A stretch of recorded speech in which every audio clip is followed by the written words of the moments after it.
Warahmatullahi wabarakatuh.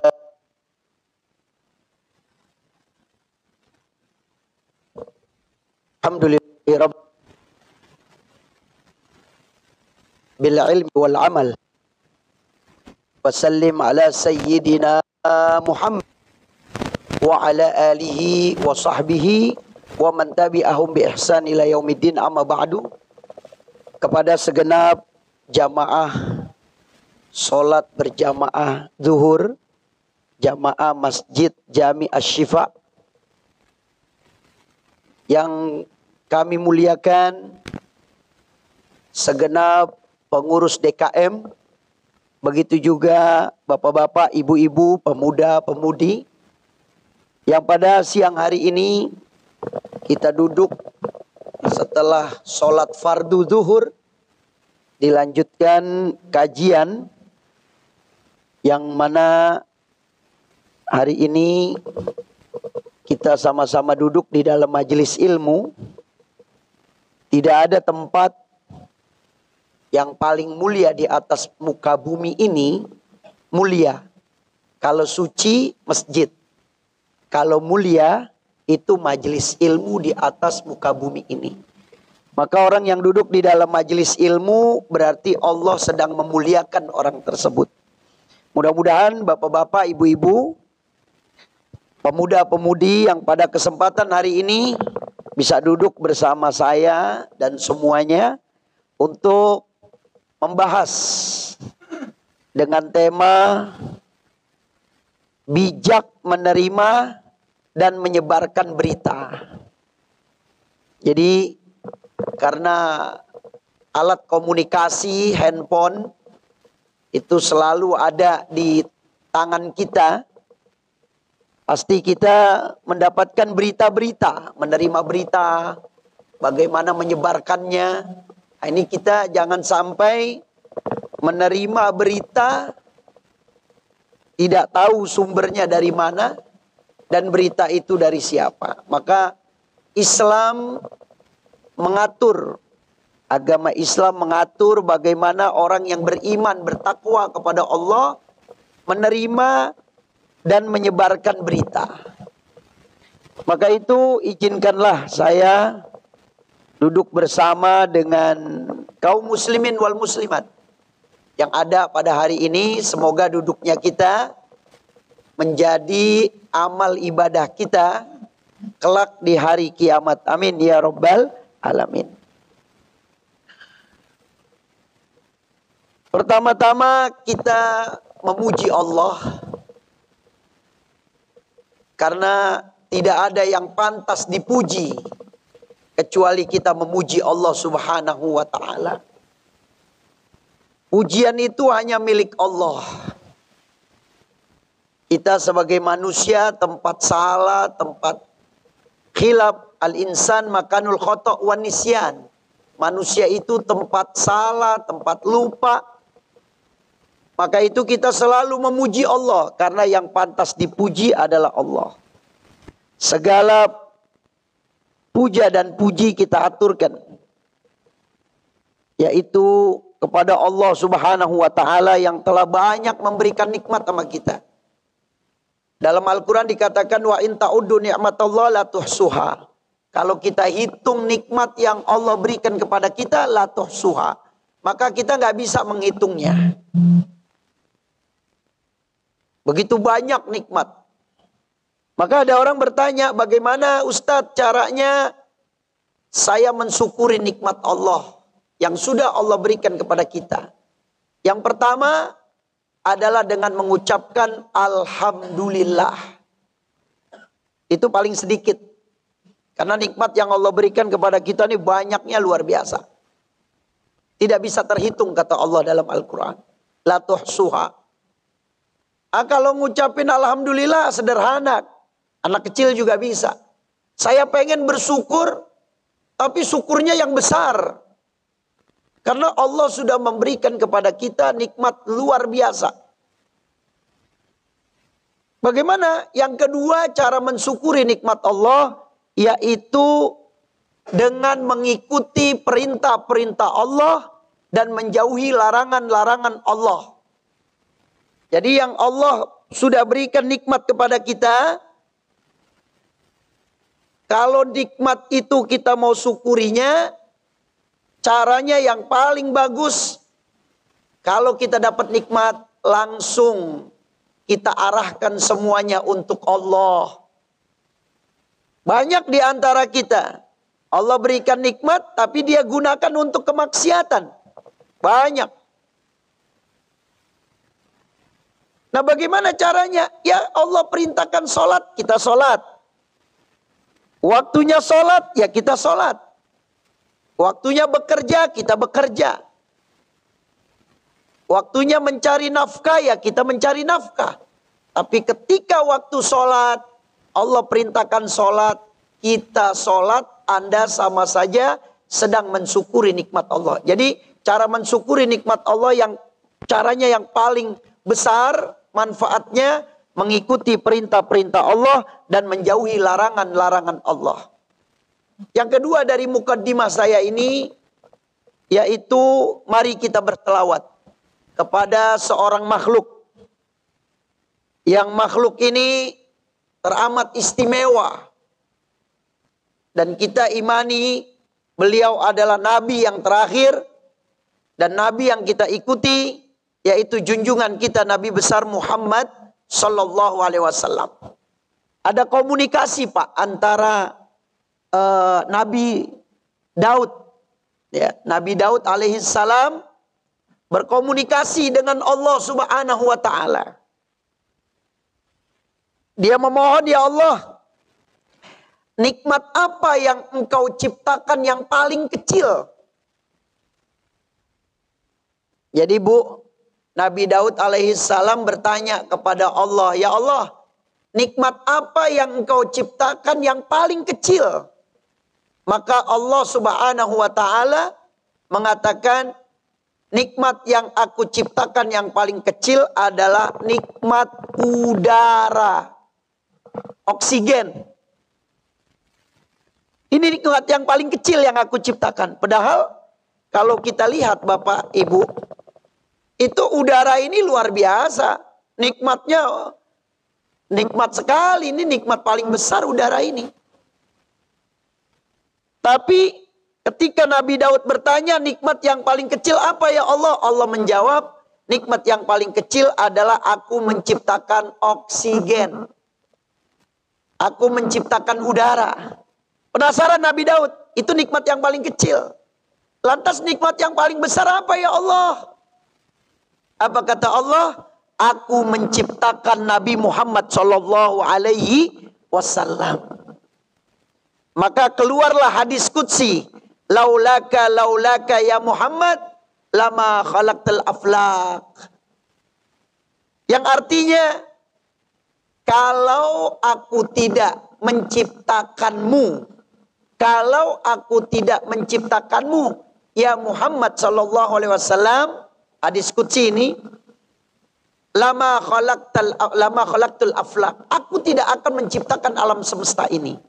Nah maka itu yang kedua dari mukaddimah saya ini, yuk sama-sama kita banyak-banyak bersolawat kepada Nabi Muhammad Sallallahu Alaihi Wasallam agar kita semuanya bisa mencintai beliau. Bahkan tanda kecintaan kita kepada Nabi Muhammad Sallallahu Alaihi Wasallam itu sudah merupakan faktor keimanan. Jadi iman kita tidak akan lengkap, iman kita tidak akan sempurna kalau kita belum mencintai Nabi Muhammad SAW. Maka itu dari kesempatan ini, yuk sama-sama kita semuanya mengikuti apa yang diperintahkan oleh Nabi dan menjauhi larangan-larangan yang Nabi Muhammad SAW larang. Pada kesempatan hari ini ada satu surat, yaitu surat Al-Hujurat. Surat Al-Hujurat ini urutan surat yang ke-49. Ayatnya ayat yang ke-6.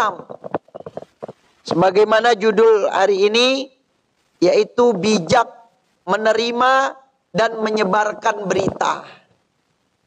Karena luar biasa nih Pak. Ini berita yang kita dapat, bangun tidur aja lihat handphone udah berita, status luar biasa. Di YouTube, di Instagram, di Facebook dan sebagainya, media-media sosial yang lainnya. Maka Allah Subhanahu wa taala memberikan arahan kepada kita. Surat Al-Hujurat ayat 6 yang berbunyi, A'udzu billahi minasyaitonir rajim. Ya ayyuhalladzina amanu in ja'akum fasikum binaba'in fatabayyanu an tusibu qauman bijahalatin fatusbihu ala ma fa'altum nadimin.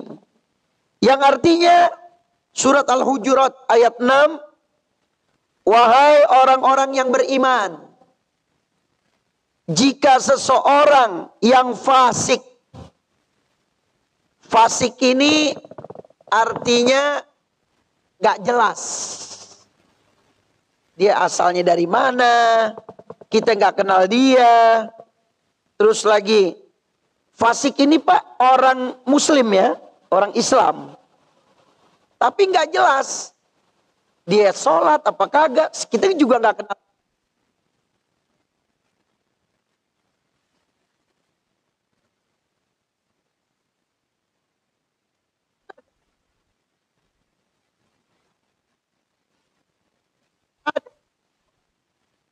Artinya beriman kepada Allah. Datang kepadamu orang yang fasik, binabain, membawa suatu berita. Maka sikap kita sebagai seorang muslim bagaimana? Fatabayyanu, maka telitilah kebenarannya. Ini kan kadang kita Pak, Bu, kalau dapat kabar lah jadi disebarin. Ya. Nggak mau tahu itu benar atau tidak, main sebar aja. Ya, kita nggak tahu dari mana itu dapatnya. Maka yang pertama tabayun, teliti kebenarannya. Antusibu qauman bijahalatin fatusbihu ala ma fa'altum nadimin. Maka telitilah kebenarannya agar apa? Agar kamu tidak mencelakakan suatu kaum karena kebodohan, kecerobohan kita. Alama fa'altum nadimin, dan akhirnya kamu menyesali perbuatanmu itu. Ada Pak almarhum Kiai Haji Zainuddin MZ. Beliau pernah ceramah. Suatu ketika ada tabrakan di jalan. Orang kumpul, mengerubungi. Tahu-tahu di belakang ada yang teriak. Itu anak saya yang ketabrak, itu anak saya yang ketabrak. Atau orang-orang, minggir, minggir, buka jalan, buka jalan. Ini bapaknya yang ketabrak tadi. Pas dilihat yang ketabrak monyet. Yang ketabrak monyet. Kenapa dia ini enggak nanya dulu yang ketabrak itu siapa? Ternyata yang ketabrak itu, yang di kerumunan itu adalah binatang monyet. Maka kata orang-orang, awas buka jalan, buka jalan. Ini bapaknya nih. Pas dilihat yang ketabrak monyet. Hati-hati Bu. Pak, hati-hati, berita jangan sembarangan diterima. Ya, apapun, ya dari manapun berita tersebut. Ya. Dalam kamus Lisanul Arab, makna an-naba khabarun zu faidatin azimin yahsilu bihi ilmun au ghalabatun dzan. Berita yang manfaatnya besar sehingga menghasilkan pengetahuan baru ataupun penghasilan ataupun menghasilkan kecurigaan. Jadi dalam kitab Usulul Fiqh, al-khabar, berita itu yahtamil alal sidqi wal kadzib. Dalam ilmu Usulul Fiqh dikatakan hati-hati menerima berita. Karena berita itu ada yang benar, ada yang bohong. Saya pernah jalan umroh dengan wartawan nih Pak. Ada beberapa wartawan saya tanya di pesawat nih. Antum kan wartawan, betul. Itu berita-berita yang antum sebarkan itu bagaimana? Apakah antum langsung beritakan ke media atau apa? Oh tidak, disaring dulu, nggak langsung. Karena kalau langsung nanti akan membuat pecah belah masyarakat, umat dan sebagainya. Nah, terus ada berita-berita pesanan nggak gitu? Misalnya dari orang nih, tolong ya, saya bayar segini, tolong diberitakan. Oh kita lihat dulu kalau memang itu beritanya ada manfaatnya untuk bangsa dan negara, kita beritakan. Tapi kalau beritanya itu akan membuat kepanikan, ketakutan di masyarakat, ya kita tidak umumkan. Rasulullah SAW pernah suatu ketika mengutus Walid bin Uqbah untuk menarik zakat dari orang-orang Bani Mustalik yang telah memeluk Islam. Walid ini tidak berhasil menarik zakat. Jadi dia datengin orang-orang, keluarkan zakat, Anda udah masuk Islam, ayo keluarkan zakat. Akhirnya Walid ini kembali ke Madinah dan melaporkan kepada Rasulullah SAW bahwa Bani Mustalik telah murtad dan tidak mau membayar zakat. Akhirnya Rasulullah SAW memerintahkan Khalid bin Walid untuk menyiapkan pasukan guna memerangi Bani Mustalik yang murtad dan tidak mau membayar zakat. Akan tetapi sebelum pasukan berangkat, ada utusan Bani Mustalik yang datang. Ya, nanya nih, mengapa utusan Rasulullah tidak jadi berkunjung? Padahal mereka sangat bergembira dan sudah bersiap-siap menjambut kedatangan mereka.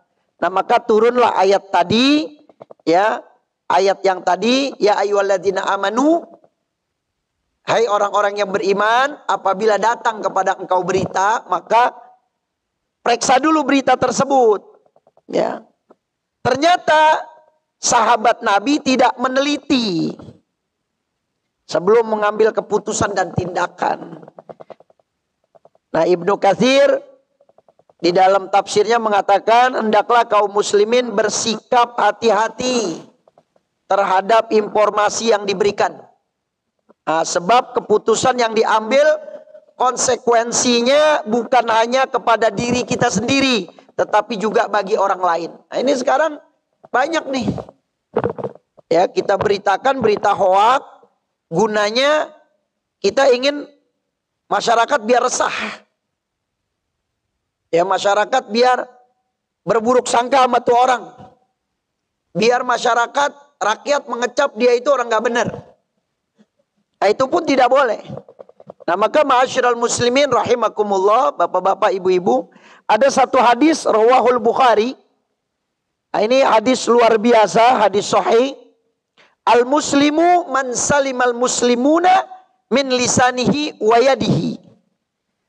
Artinya orang Islam yang sebenarnya, kalau kita mau tahu nih kita orang Islam benar apa kagak, Maka Nabi katakan, orang Islam yang benar-benar Islam, yaitu orang Muslim yang dia selamat dari kejahatan yang ditimbulkan dari lisannya dan dari tangannya. Jadi lisan itu ada dua, Pak. Bu, lisan itu ada dua. Lisan yang bisa berbicara, sama lisan yang gak bisa berbicara. Apa? Tangan. Berapa banyak kita WA, WhatsApp, ataupun yang lainnya, itu pakai tangan, gak pakai suara. Itu lisan juga. Jadi sama juga dosanya dan pahalanya apa yang keluar dari lisan kita sama tangan kita. Maka Al-Imam Ghazali di dalam kitab Bidayatul Hidayah mengatakan, Al-lisan itsnain. Lisan itu ada dua, lisan yang bisa berbicara dan lisan yang tidak berbicara. Yaitu lisan mulut kita, ya, bibir kita. Yang kedua adalah tangan. Maka mohon maaf, ada saudara-saudara kita, yaitu dia gagu, tidak bisa berbicara, tapi dengan tulisan dia paham. Nah, maka kata Imam Ghazali, hati-hati. Anda mengatakan sesuatu ataupun dengan tangan, maka itu pahalanya sama. Dan dosanya juga sama. Oh, saya nggak berkata kok. Tapi Anda menulis. Itu sama dosanya. Itu sama pahalanya. Nah, marak nih berita hoak yang diakibatkan tidak terjaganya lisan dan tangan kita. Nah, jangan sampai kita, Pak, Bu, udah capek-capek ibadah, dirusak sama lisan kita. Dirusak sama tangan kita. Berapa banyak orang berantem, ribut, bermusuhan disebabkan lisan. Maka kata Nabi, apabila kamu ingin masuk surga, maka jagalah lisanmu. Maka kamu akan masuk ke dalam surga Allah Subhanahu wa taala. Maka dalam hadis dikatakan, man kana yu'minu billahi wal yaumil akhir falyakul khairan aw liyasmut. Apa artinya? Barang siapa yang beriman kepada Allah dan kepada hari kiamat, berkatalah yang benar, berkatalah yang baik. Kalau tidak bisa, lebih mulia Anda diam. Ya, banyak kita kadang nggak tahu berita, tahu-tahu ngomong, nggak paham, dia bicara. Nah, ini berbahaya. Nanti akhir zaman kata Nabi, banyak orang yang nggak paham tapi pinter ngomong. Tapi banyak orang pinter tapi jarang ngomong. Itu nanti akhir zaman banyak seperti itu. Nah, kita lihat sekarang, ya, berapa banyak. Ma'asyiral muslimin rahimakumullah. Maka di sini agar umat Islam ini tidak menjadi korban berita bohong, berita hoax, dan tidak terjebak ikut menyebarkan hoax. Bagaimana caranya? Yuk kita lihat yang pertama. Yang pertama, melakukan tabayun. Yang sebagaimana tadi Allah katakan apabila datang berita, tabayun. Tabayun itu apa, Habib? Tabayun itu artinya mencari berita itu sumbernya dari mana. Betul atau tidak? Yang kedua, melakukan tawakuf. Tawakuf artinya sikap menahan diri untuk tidak langsung percaya atau menolak suatu berita. Jadi kalau berita datang Bapak Ibu, itu kita jangan langsung percaya. Jangan langsung percaya atau menolak. Jangan. Jadi kita kalau bisa tengah-tengah. Oh, ada berita nih. Oh iya. Tahan dulu beritanya. Jangan langsung percaya dan jangan menolak. Nggak boleh langsung percaya langsung menolaknya. Ah, saya nggak percaya sama berita itu. Ah, itu tidak boleh. Itu bukan sifat orang Islam. Terima dulu, tampung dulu. Itu tawakuf artinya menampung dulu. Kenapa demikian? Karena Allah berfirman di dalam Al-Quran, yaitu surat Al-Isra ayat 36, yang artinya, dan janganlah kamu mengikuti apa yang tidak kamu miliki tentang pengetahuan. Jadi kalau kamu bukan bidangnya, saya bukan dokter, tapi saya berbicara tentang ilmu kedokteran, nggak bisa. Saya bidang agama, ya udah fokus kepada agama.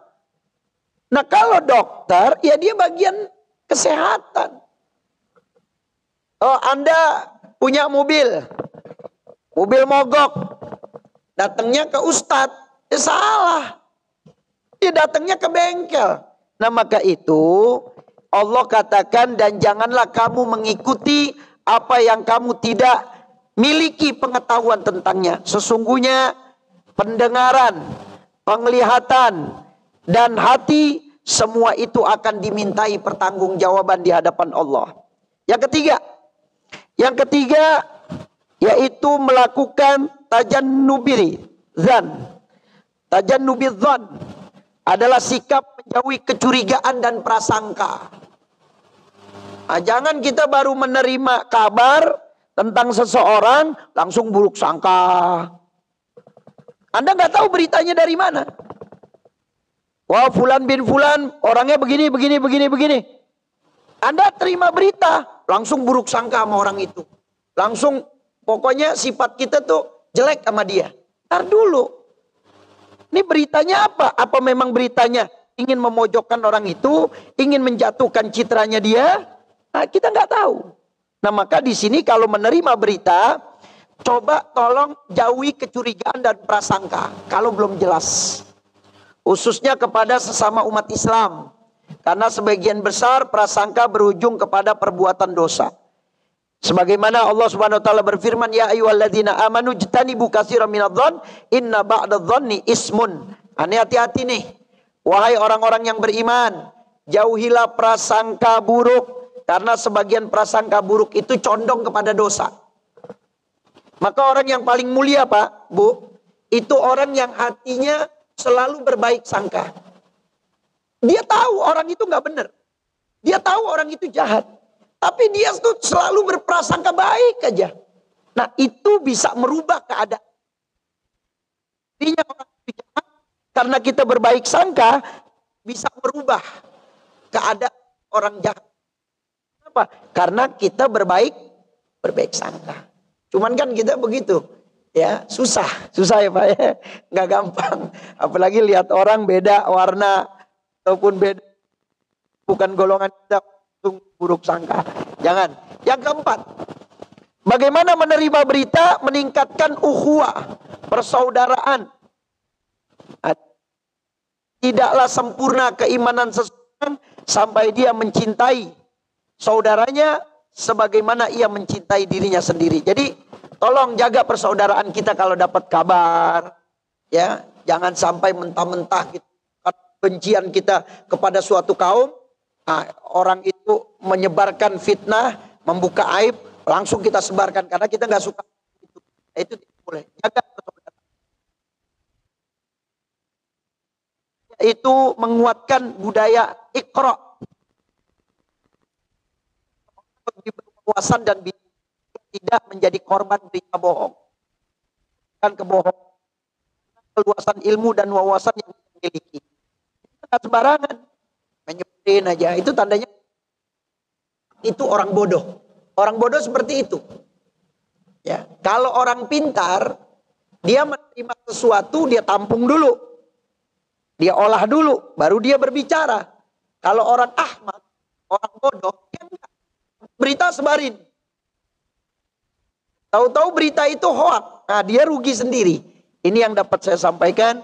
Mudah-mudahan insya Allah kita semuanya dijadikan oleh Allah Subhanahu wa taala orang yang beriman dan bisa menerima berita-berita yang dalam akhir zaman atau kehidupan kita ini mendapatkan berita-berita yang sumbernya baik dan juga berita tersebut tidak berbahaya untuk keutuhan NKRI kita. Sekian dari saya, kurang dan lebihnya mohon maaf. Mari kita baca surat Al-Fatihah. Mudah-mudahan semuanya diberikan oleh Allah panjang umur, sehat walafiat, dan yang sedang sakit diangkat penyakitnya oleh Allah, diberikan kesabaran, dan dokter-dokter kita ya ataupun yang berada di RSPAD Gatot Subroto ini insya Allah semuanya dijaga oleh Allah Subhanahu wa taala. Al-Fatihah. A'udzubillahi minasyaitonir rajim. Alhamdulillah.